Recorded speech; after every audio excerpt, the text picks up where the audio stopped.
అనివార్య కారణాల వల్ల నిన్న రాలేకపోయారు, లేకపోతే పాపం లేకపోతే మీరు నిన్న మాట్లాడారు వాళ్ళు చేశారు మీరు. మళ్ళీ ఇంకో రోజు చేద్దాం దాని గురించి. ఏమి ప్రజలకు ఉపయోగపడే పనులు ఎప్పుడు చేయడానికి, డిబేట్స్ చేయడానికి ఏఎన్ఎన్ సిద్ధంగా ఉంటుంది. ఎస్ సార్, మళ్ళీ ఇస్తాను సార్ మీకు. మనతోటి ఫోన్లో అందుబాటులో ఉన్నారు సీనియర్ జర్నలిస్టు అక్షర్ సత్యం గారు, ఆయనతో మాట్లాడదాం. అక్షర్ సత్యం గారు నమస్తే అండి. ఎస్ అక్షర్ సత్యం గారు, నా వాయిస్ వినబడుతుందా? చెప్పండి సార్.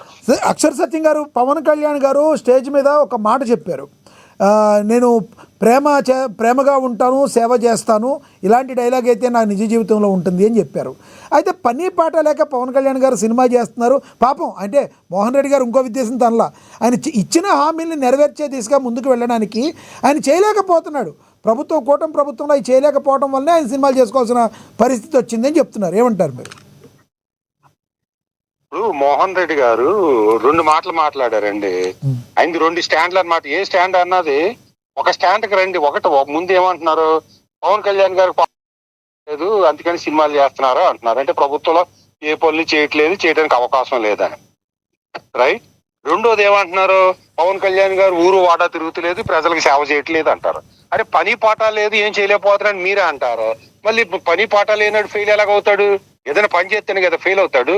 ఇంకో పక్కన ఫెయిల్ అయ్యాడు అంటారు. అసలు మీ పార్టీ స్టాండ్ ఏంటి, మీ స్టాండ్ ఏంటి? పవన్ కళ్యాణ్ పనులు చేస్తున్నాడు కానీ అందులో స్వార్థం ఉందా, లాంఛం ఉందని చెప్పండి, తప్పులే. లేదా పవన్ కళ్యాణ్ పని పాట లేదు, ఖాళీగా ఉంటున్నాడని చెప్పండి. ఓ పక్కన పని పాట లేదంటారు, ఇంకో పక్కన పని చేయటం లేదు, పవన్ కళ్యాణ్ ఫెయిల్ అయ్యాడు అంటారు. రెండోది, పవన్ కళ్యాణ్ పని పాట లేకపోవడం వల్ల సినిమాలు తీస్తున్నాడు అంటున్నారు. మరి జగన్మోహన్ రెడ్డి గారు గత 5 సంవత్సరాలు కూడా పని పాట లేకనా తాడేపల్లి ప్యాలెస్ నుంచి బయటికి రాలేదు? పని పాట లేకుండా ఇప్పుడు సెక్రటేరియట్కి వెళ్ళకుండా అసెంబ్లీ ఓన్లీ అసెంబ్లీకి వెళ్ళి తాడేపల్లి ప్యాలెస్ లో మీరు కూడా 2 మాటలు మాట్లాడుతున్నారు కదా. ఒకటి సార్, మీరు కూడా 2 మాటలు మాట్లాడుతున్నారు కదా సార్. ఎందుకంటే తాడేపల్లి కాదు సార్, ఒక్క మాట సార్, కాదు సార్, మీరు ఒక మాట వినండి దయచేసి. తాడేపల్లి నుంచి బయటికి రాలేదని మీరే అంటారు. ఎప్పుడైతే జగన్మోహన్ రెడ్డి గారు బయటకు వచ్చారో, పరదాల మాటను వచ్చారో, చెట్లు కొట్టేశారు మీరే అంటారు. జగన్మోహన్ రెడ్డి గారు బయటకు వస్తేనే కదా మరి చెట్లు కొట్టింది, పరదాల మాటను వచ్చింది. తాడేపల్లి నుంచి బయటికి రాలేదని ఎలా చెప్తారు మీరు? ఇప్పుడు సబ్జెక్ట్ డైవర్ట్ అవుతుంది. ఇప్పుడు పరదాలు కొట్టాల్సిన అవసరం ఏంటి? గాలిలో వెళ్తున్న ఇది జగన్మోహన్ రెడ్డి గారికి నేల మీద ఉన్న చెట్లు కొట్టాలి. ఎందుకు కొట్టాలి? అది శాడేజ్ వన్ అయ్యి ఉండాలి, లేదా తెలియని రహస్యం నిగూఢ రహస్యం ఏదైనా ఉంటూ ఉండాలి, లేదా ఇతను పర్యావరణానికి పెద్ద శత్రువు అయ్యి ఉండాలి. సరే సబ్జెక్ట్ డైవర్ట్ అవ్వడం ఎందుకు? ఇవన్నీ పని పాట లేకపోవడం వల్ల పవన్ కళ్యాణ్ జగన్మోహన్ రెడ్డి గారు తాడేపల్లి ప్యాలెస్ లో ఉన్నారు. మరొక విషయం, ఇప్పుడు ఆయన సినిమాలు చేస్తున్నది. ఇప్పుడు జగన్మోహన్ రెడ్డి గారు ఉందండి, ముఖ్యమంత్రిగా ఉన్నప్పుడు కూడా తన పార్టీకి కనీసం రోజుకు ఒక 2 గంటలను పార్టీ మీద రివ్యూలు చేసి ఉంటాడు కదా. అలాగే తన వ్యాపారాలు ఉన్నాయి, 1.25 లక్ష వ్యాపారాలు ఉన్నాయి. వ్యాపారాలు అందరికీ కూడా రోజుకు 1 గంటనే స్పెండ్ చేసి ఉంటాడు కదా. అంటే రోజుకు 3 గంటలు తన పార్టీ గురించి, తన వ్యాపారం గురించి స్పెండ్ చేసేవారు జగన్మోహన్ రెడ్డి గారు. పవన్ కళ్యాణ్ ఏం చేస్తున్నాడండి, సంవత్సరానికి ఒక సినిమా, అది కూడా 45 రోజులు. 45 రోజులు వాడికి చెప్పింది రోజుకు 3 గంటలు. అంటే యావరేజ్ పెర్ డే 20 నిమిషాలు. పవన్ కళ్యాణ్ 20 నిమిషాలు తన బతుకు తెరుగు కోసం స్పెండ్ చేస్తున్నాడు. మీ జగన్మోహన్ రెడ్డి గారు రోజుకు 3 గంటలు స్పెండ్ చేసేవారు కదా పార్టీ గురించి. సార్, ఆరోపణలు చేసే ముందు పార్టీ స్టాండ్ స్పష్టంగా ఉండాలి. ఏదో గాలి మాటలు మాట్లాడేస్తున్నాం అంటే మీ ఇష్టం, మీ పార్టీ స్టాండ్. ఒకటి చెప్పండి సార్, పవన్ కళ్యాణ్ గారు ఏపీ అభివృద్ధి విషయంలో చిత్తశుద్ధిగా ఉన్నారని మీరు అనుకుంటున్నారా? నెక్స్ట్, నిన్న మాట్లాడుతూ ఆయన నేను సినిమాలు చేస్తాను, అదే సమయంలో ప్రజాసేవ చేస్తాను, జస్ట్ 3 గంటలు ఓవరాల్గా ఒక 5 గంటలు నేను సినిమా చేస్తున్నాను, అది కూడా ఒక 40 రోజులు కేటాయిస్తున్నానని చెప్పారు. ఎలా చూడాలంటారు ఫ్యూచర్లో పవన్ కళ్యాణ్ గారు? మరి ఏం చేయబోతారు? ఇదే విధంగా కొనసాగిస్తారా, లేదంటే కంప్లీట్గా ప్రజాసేవలో చేయడానికి బయటకు వచ్చేస్తారంటారా? చెప్పి మీరు కంక్లూడ్ చేయండి ప్లీజ్. సార్, ఇప్పుడు ఇక్కడ ఇచ్చి పడేసే గోత్రం ఇరగదీసే నక్షత్రం అనేది రాజకీయాలకు పనిచేస్తారు, రాజనీతికి పనిచేస్తారు సార్, రైట్. ప్రేమించే గోత్రం సేవ చేసే నక్షత్రం అనేది ధార్మిక సంస్థలకి, ధర్మాన్ని రక్షించడానికి, ఈ స్వచ్ఛంద సేవా సంస్థలకి వీటికి పనిచేస్తారు సార్, రైట్. రాజకీయాల్లో ఉంటే ఖచ్చితంగా ఇచ్చి పడేసే గోత్రం ఇరగదీసే నక్షత్రం ఉండాలి, ప్లస్ ప్రేమించే గోత్రం సేవ చేసే నక్షత్రమే ఉండాలి. పవన్ కళ్యాణ్ గారు నాకు ఇరగదీసే నక్షత్రం, ఇది ఇచ్చి పడేసే గోత్రం ఇరగదీసే నక్షత్రం పడదు, నేను ఓన్లీ ప్రేమించే గోత్రం సేవ చేసే నక్షత్రం తోటే ఉంటానంటే అతను రాజనీతిలో సక్సెస్ కాలేడు. ఇప్పుడు ఫర్ ఎగ్జాంపుల్ టీడీపీ ఉంది సార్, ఇప్పుడు వర్మ ఉంది, టీడీపీ పిఠాపురం వర్మ పవన్ కళ్యాణ్ గారిని తిడుతూనే ఉంటాడు ఎప్పుడుని. చిన్న ఫోటో పెద్ద ఫోటోనా దాన్ని ఇదని. మరి అటువంటి వ్యక్తి చంద్రబాబు నాయుడు గారు ఏం చేస్తున్నారు? సపోజ్ నేను 2-3 ఎకరాల తాళం అంతా కాకినాడలో ఇచ్చారు. అదే పవన్ కళ్యాణ్ గారు టీడీపీని తిట్టినా, టీడీపీ విమర్శన చేసినా పార్టీ నుంచి బయటికి సస్పెండ్ చేసేస్తున్నాడు. కనీసం పార్టీ ఆఫీస్కి 2 కిలోమీటర్ల దూరంలో రానిస్తలే. కానీ పిఠాపురం వర్మ గారి నోటికి మాత్రం తాళం వేయలేకపోతుంది టీడీపీ అధినాయకత్వం అంటారు మీరు.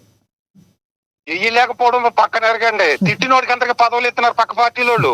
పవన్ కళ్యాణ్ తిట్టిన వాళ్ళందరికీ పదవులు ఇచ్చి నెత్తి మీద పెట్టుకుంటుంటే తిట్టిన వాళ్ళు పక్కన పెట్టేసి నేను సేవే చేస్తాను, నేను ఏది అందరినీ నా శత్రువులను కూడా ప్రేమిస్తాను, నా శత్రువులు కూడా సేవ చేస్తాను, నా జీవితాలు త్యాగం చేస్తానంటే మీరు అలాగే ఉంటారు. ఒక ధార్మిక నాయకుడిగా ధర్మ పరిరక్షకుడిగానే ఉంటారు. మీరేంటి శత్రువును కూడా ప్రేమిస్తారంటే మరి జగన్మోహన్ రెడ్డి గారిని సైద్ధాంతికంగా శత్రువుగా ఉన్న రేపొద్దున జగన్మోహన్ రెడ్డి గారు ఆయన ప్రేమిస్తే పరిస్థితి ఏంటంటారు టీడీపీ? సార్ ప్రేమించకూడదని చెప్తున్నా, నేను ప్రేమించమంటలే. రాజకీయాల్లో రెండు ఉండాలి. రైట్, ఓకే సార్, మీ అభిప్రాయం ఇప్పుడే మాట్లాడి అప్పుడే క్లోజ్ చేయండి. కాదు సార్, టెక్నికల్ ఇష్యూ వలన ఈ రోజు మిమ్మల్ని త్వరగా కంక్లూడ్ చేయమంటున్నాం, ప్లీజ్. ఇచ్చి పడేసే గోత్రం, ఇరగదీసే నక్షత్రం, అట్లాగే ప్రేమించే గోత్రం, సేవ చేసే నక్షత్రం ఉండాలి. పవన్ కళ్యాణ్ గారిలో అతను ప్రజల కోసమే పార్టీ నడుపుతున్నాడు, ప్రజల కోసమే అధికారం చేస్తున్నాడు అనేది అందరూ చూస్తున్నాం. అధికారులకు వచ్చిన తర్వాత ఏ రోజు కూడా తన పార్టీ గురించి కానీ, తన కుటుంబం గురించి కానీ, తన మిత్రుల గురించి కానీ, తన అన్నగారి గురించి కానీ, తన పార్టీ కార్యకర్తల గురించి ఆలోచించకుండా కేవలం ప్రజలు కూటమి అనే ధర్మంతో వెళ్తున్నాడు. దాన్ని ప్రజలందరూ కూడా అప్రిషియేట్ చేస్తున్నారు. అయితే అది ఒక్కటే సరిపోదు అన్న తను గెలవటానికి. అతను గెలిచి సీఎం అవ్వాలంటే రేపు పొద్దున 10 మంది ఓట్లు వేసే వాళ్ళు ఉండాలి. ఓట్లు వేసేయాలంటే పార్టీని నిలబెట్టాలంటే మళ్ళీ ఇచ్చి పడేసే గోత్రం, ఇరగదీసే నక్షత్రం ఉండాలి. Okay, right. నక్షత్రం పార్టీ నిలబెట్టే విధంగా కూడా పార్టీ నిలబెట్టాలి. మీ మిత్రులు మీకు ఏదైనా శత్రువుగా ప్రవర్తిస్తున్నారా, మిమ్మల్ని అణచివేస్తున్నారా, అలాగే మీ శత్రువులకి మీరు ఎలాగ చెయ్యాలా అనే విధానాలతో కలిపి వెళ్ళి పార్టీ నిలబెట్టి ప్రజల అభిష్టానికి అనుకూలంగా వెళ్తే మీరు సేవ చేసే అవకాశం ఉంటది. కానీ లేకపోతే మీరు రాజనీతిలో ఫెయిల్ అవుతారని నేను భావిస్తున్నా.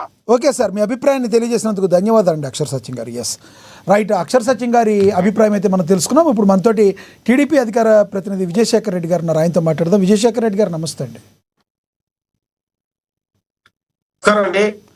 విజయశేఖర్ రెడ్డి గారు, జరుగుతున్న డిబేట్ మీరు అబ్జర్వ్ చేసి ఉంటారు. ఏం చెప్తారు మీరు? రానున్న రోజుల్లో డిప్యూటీ సీఎంగా ఉన్న పవన్ కళ్యాణ్ గారు, ముఖ్యమంత్రికి చంద్రబాబు గారు, మీరు అభివృద్ధిలో, ఏపీ అభివృద్ధిలో ముందుకు ఎలా వెళ్తారన్నా ఇచ్చిన హామీలన్నీ మీరు నెరవేరుస్తారా? ఇది ఇప్పుడు ఏదైతే కూటమి ప్రభుత్వం ఉందో ఇది అన్ని పార్టీల కలయిక. ఇక్కడ తెలుగుదేశం, జనసేన, బీజేపీ 3 పార్టీలు కలిసి ఉన్నాయి.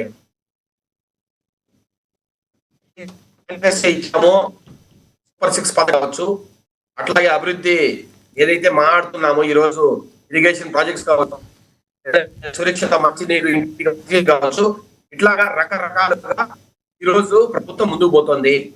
ఇప్పుడు మీరు చూస్తే సార్, పవన్ కళ్యాణ్ గారు సినిమా చేస్తారా, లేదంటే ఆయన ఏదైనా వేరే చిన్న పనులు చేసుకుంటారా, అది మెయిన్ కాదు. అట్లాగే ఆయన ఏ రకంగా ముందుకు పోతున్నారు. ఇప్పుడు కేటాయించిన శాఖలు ఏదైతే ఉన్నాయో, పంచాయతీరాజ్ శాఖ కావచ్చు, అట్లాగే డెవలప్మెంట్ కావచ్చు, అలాగే స్కీమ్స్ కావచ్చు, అట్లాగే ఎన్వైరన్మెంట్ కావచ్చు, ఇట్లా ఆయన ఎలా ఉంది.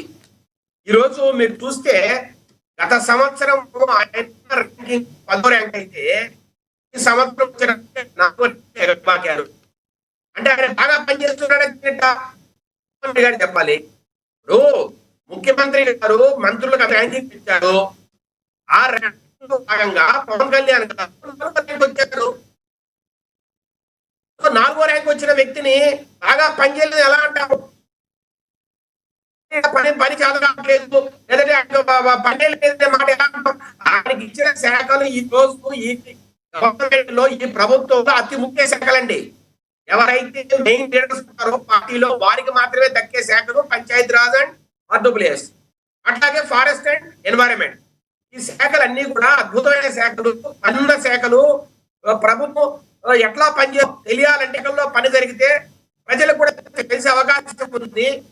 కాబట్టి ఇప్పుడు ఈ రోజు మీరు చూస్తే సార్, ఈ జలజీవన్ మిషన్ ద్వారా ఈ రోజు 6 జిల్లాలకు ఏ రకంగా అమరజీవి జలధార ద్వారా అమరజీవి నిన్ననే మనము ఈ సాక్రిఫైస్ ఎట్లయితే త్యాగానికి గుర్తుగా ఎట్లయితే మనము స్టాచ్యూ ఆఫ్ సాక్రిఫైస్ అమరజీవి పొట్టి శ్రీరాములు గారి స్టాచ్యూని ఆయన 125వ జన్మదిన సందర్భంగా నిన్ననే మనము అమరావతి ఓపెన్ చేశాం.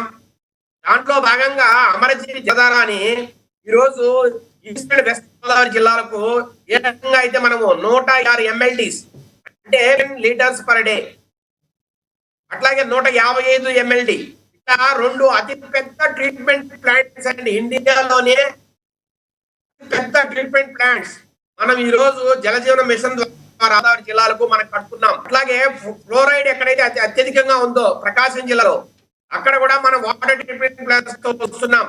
ఇట్లా 7 జిల్లాల్లో ఈ రోజు జలజీవన మిషన్ ద్వారా ప్రస్తుతానికి 700 కోట్లతో పనులు జరుగుతున్నాయి. అట్లాగే ఇంకొక 9,000 కోట్లతో మళ్ళా కొత్త ప్రపోజల్స్ తో మనము ముందుకు వస్తున్నాం. ఈ 3 ఏళ్లలో ప్రతి ఇంటికి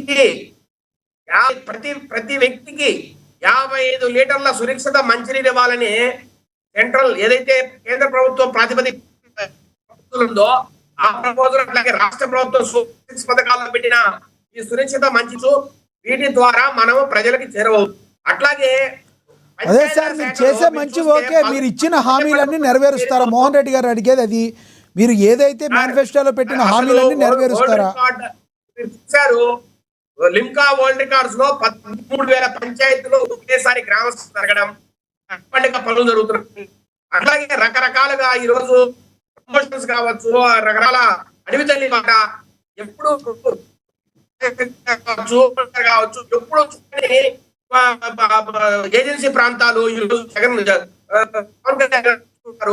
ఆయన వెళ్తున్నారు. నిన్న చూస్తే మీరు అమరావతిలోనో లేకపోతే ఎక్కడైనా పెద్ద పెద్ద నగరాలు చేయాల్సిన ఆవిర్భావ దినోత్సవ వేడుకలు ఆయన చేశారండి. అంతకన్నా ఎవరైనా వైసీపీ ఉన్నారా, లేదంటే అంతకుముందు కాంగ్రెస్ లో ఉంటారా? మీరు చెప్తారు పులివెందుల్లో అది చాలా సూపర్ డూపర్ కుటుంబం, అసలు చేస్తాం, అసలు మమ్మల్ని నమ్ముకుని అందరినీ బాగుపడి ఎంతమంది బాగుపడ్డారో, వైఎస్ ఫ్యామిలీ నమ్మి ఎంతమంది హత్యలకు గురయ్యారో, ఎంతమంది అయిపోయారో కడప జిల్లాలో, అనంతపురం జిల్లాలో, కర్నూలు జిల్లాలో. అది వేరే ఇష్యూ సార్, అది వేరే ఇష్యూ, మళ్ళీ వేరుగా వెళ్తుంది అది సబ్జెక్టు. ఒక్కటి చెప్పండి, పవన్ కళ్యాణ్ గారు పని లేక, మీ కూటమి ప్రభుత్వంలో పని లేక పని చెయ్య